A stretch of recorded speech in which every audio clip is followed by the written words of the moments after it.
नमस्कार मित्रांनो, मी निखिल चौधरी स्वागत करतो आपल्या सर्वांच्या यूट्यूब चॅनल टेक्निकल इन्फो मराठीमध्ये एका नवीन आणि महत्त्वपूर्ण व्हिडिओसोबत. मित्रांनो, आजचा व्हिडिओ थंबनेल बघून आपणास कळालेच असेल की अतिशय महत्त्वपूर्ण असा आपला आजचा व्हिडिओ असणार आहे. मित्रांनो, तुम्ही बघू शकतात रेमेडियल संबंधित आनंदाची बातमी जी आहे ती विद्यार्थ्यांना आलेली आहे. ज्या गोष्टीचे आपण एक्सपेक्टेशनही करू शकत नव्हतो, तर ती गोष्ट आता सक्सेसफुली होण्याच्या मार्गावर आहे. या ठिकाणी कोडची ऑर्डर जी आहे ती डी.वाय.टी. युनिव्हर्सिटीला गेलेली आहे आणि तीसुद्धा रेमेडियल एक्झाम स्टार्ट करण्यासंबंधित. आता युनिव्हर्सिटी कशी स्टार्ट करणार आहे त्यावर आपण नंतर बोलूयात. पहिले आपण या ठिकाणी कोर्ट ऑर्डर बघणार आहोत. त्यामध्ये काय काय पॉईंट्स त्यांनी मेन्शन केलेले आहे, रेमेडियल कोणासाठी लागू आहे, सोबतच फायनल इयर सर्व इयर्ससाठी रेमेडियल लागू आहे का, यावरसुद्धा आपण बोलणार आहोत. तर मित्रांनो, आपण जर आपल्या चॅनलवर नवीन असाल तर चॅनलला सबस्क्राईब करा. व्हिडिओ आवडल्यास व्हिडिओला लाईक करा. जास्तीत जास्त विद्यार्थी मित्रांपर्यंत हा व्हिडिओ शेअर करा, जेणेकरून त्यांनासुद्धा रेमेडियल एक्झामिनेशनच्या बाबतीत इन्फॉर्मेशन भेटेल. सोबतच काही प्रश्न असल्यास तर मला कमेंटमध्ये विचारू शकतात. तर मित्रांनो, आजच्या व्हिडिओला स्टार्ट करूयात.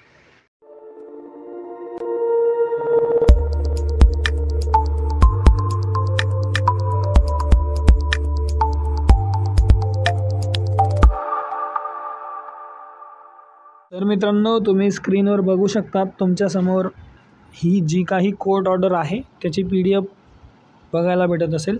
या PDFची लिंक मी डिस्क्रिप्शन बॉक्समध्ये दिली आहे. त्या ठिकाणी जाऊन तुम्ही ही PDFसुद्धा डाउनलोड करू शकतात. या ठिकाणी तुम्ही महत्त्वाचे बघू शकतात, in the high court of judicature at Bombay bench at Aurangabad. आणि या ठिकाणी ज्यांनी कोणी पिटिशन दाखल केलेले आहेत त्यांचे सर्वांचे नावं या ठिकाणी बघायला भेटत आहेत.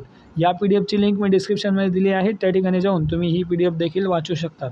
आता ही नोटीस कोणाकोणाला गेलेली आहे तर तुम्ही पाहू शकतात, महाराष्ट्र स्टेटच्या प्रिन्सिपल जे आहेत, डायरेक्टर अँड टेक्निकल एज्युकेशनचे प्रिन्सिपल सेक्रेटरी, त्यांना गेलेली आहे.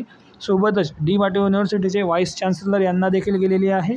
सोबतच रजिस्ट्रार ऑफ डी.वाय.टी. युनिव्हर्सिटी यांना गेली आहे आणि सोबतच द कंट्रोलर ऑफ एक्झामिनेशन यांनासुद्धा ही नोटीस गेलेली आहे.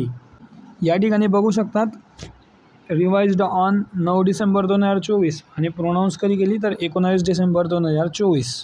तर या ठिकाणी आपल्याला महत्त्वाचं काय आहे तर ऑर्डर कोणत्या दिलेल्या आहेत ते आपण बघूयात. बाकीचं सर्व तुम्ही वाचू शकतात. या व्हिडिओच्या खाली डिस्क्रिप्शनमध्ये आपण या PDFची लिंकसुद्धा दिलेली आहे. तर या ठिकाणी बघू शकतात 25 नंबरचा जो पॉईंट आहे, for information reason we allow the writ petition by directing the respondent to conduct the remedial examination we therefore pass the following order. त्याच्यामुळे त्यांनी खालची ऑर्डर जी आहे ते फॉलोविंग केलेली आहे. आता कोणती ऑर्डर आहे ते आपण बघूयात. या ठिकाणी बघू शकतात, द रिस्पॉन्डंट नंबर 2 and 4, हा 2 आणि 4 नंबरचा जो पॉईंट आहे, shall conducted remedial examination odd as well as even semester examination of the student including the petitioner whose were admitted period up to the academic year 2024 by taking necessary steps. या ठिकाणी तुम्ही बघू शकतात की युनिव्हर्सिटीवाल्यांनी किंवा कुठल्याही जे रिस्पॉन्डंट आहेत या ऑर्डरला, तर त्यांनी काय करायचे आहे की ऑड सेमेस्टर आणि इवन सेमेस्टर दोघांसाठी 2024च्या अगोदर घेतलेले जे काही ॲडमिशन आहेत, 2024 नंतरच्या ॲडमिशनला हा नियम लागू होणार नाही रेमेडियलचा. पण 2024च्या अगोदरचे जे विद्यार्थी आहेत ज्यांनी ॲडमिशन घेतलेले आहे त्या विद्यार्थ्यांना, सर्व विद्यार्थ्यांना जे आहे रेमेडियल लागू करण्यात महत्त्वाचे पाऊल उचलावे याबद्दलचा त्यांनी हा महत्त्वाचा एक पॉईंट मेन्शन केलेला आहे. सोबतच they shall permit a petitioner and eligible student to appear the remedial examination. त्यांनी पिटिशनरलासुद्धा आणि जे काही विद्यार्थी इलिजिबल असतील, लक्षात ठेवा मित्रांनो, जे इलिजिबल विद्यार्थी आहेत सर्व विद्यार्थ्यांना या ठिकाणी रेमेडियल एक्झामिनेशनसाठी अलाव करावे, अशा प्रकारे हा दुसरा आदेश त्यांनी दिलेला आहे. तिसरा आदेश असा दिला आहे की it clarify that we have not taken away the power of competent authority to make the amendment and change the examination pattern prospectively. म्हणजे या ठिकाणी त्यांनी असं मेन्शन केलं आहे की आम्ही कुठल्याही कॉम्पिटंट अथॉरिटीला जे आहे त्यांच्या पॅटर्न चेंज करायचे सांगत नाही आहे, बट रेमेडियल एक्झामिनेशन कंडक्ट करण्याचे आदेश त्यांनी मागच्या 2 पॉईंटमध्ये आपल्याला बघायला भेटून आले. आणि rule made for absolute above terms, सर्व टर्म्ससाठी रूल मेक करा, अशा प्रकारे आदेश कोर्टाकडून त्यांना ही आदेशची ऑर्डर जी आहे ती दिली गेलेली आहे. तर आता यामध्ये सर्वात महत्त्वाची गोष्ट विद्यार्थ्यांचा प्रश्न असा असणार आहे की आता यावर अंमल कधी होईल. तर तुम्ही बघू शकता मित्रांनो, डी वाटी युनिव्हर्सिटीला ही ऑर्डर दिली गेलेली आहे.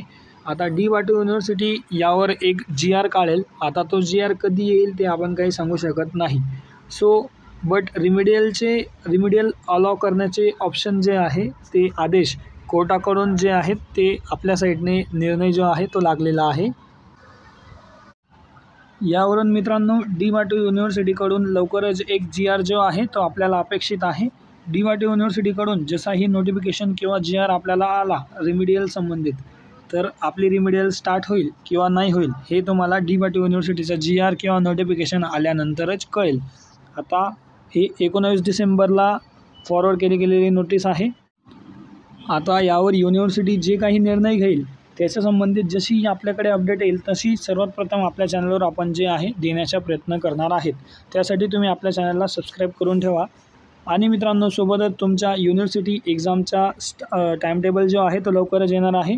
त्यासंबंधितसुद्धा तुम्ही रेग्युलर आणि सप्लिमेंटरी एक्झामिनेशनचा अभ्यास सुरू ठेवायचा आहे.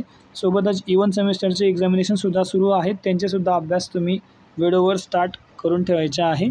अजूनही सांगतो, रिमिडियलचा जो आहे तो आपल्या साईडने निर्णय लागलेला आहे, बट त्यावर अजूनपर्यंत आपल्याला डी वाटी युनिव्हर्सिटीकडून कुठलाही GR बघायला भेटत नाही आहे. तर तो GR किंवा आदेश किंवा जे काही युनिव्हर्सिटीकडून अपडेट आपल्याला येईल तशी अपडेट मी तुम्हाला फर्स्टली आपल्या चॅनलवर कळवणार आहे. त्यासाठी तुम्ही आपल्या चॅनलला सबस्क्राईब करून ठेवा.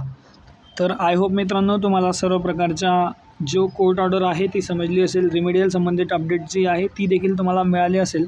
आणि अशाच प्रकारचे डी वाटी युनिव्हर्सिटीज रिलेटेड महत्त्वाचे अपडेट्ससाठी आपल्या चॅनल टेक्निकल इन्फो मराठी याला सबस्क्राईब करा, जेणेकरून अशाच प्रकारचे नवीन डी वाटी युनिव्हर्सिटी रिलेटेड अपडेट आपल्याला वेळोवेळी भेटत राहतील. सोबतच व्हिडिओ जर इन्फॉर्मेटिव्ह वाटला असेल तर व्हिडिओला नक्की लाईक करा. चॅनलवर जर नवीन असाल तर जास्तीत जास्त विद्यार्थी मित्रांपर्यंत शेअर करा. आणि काही प्रश्न असल्यास तुम्ही मला कमेंटमध्ये विचारू शकतात. तर मित्रांनो, भेटूया एका नवीन व्हिडिओसोबत. तोपर्यंत धन्यवाद. Thank you so much.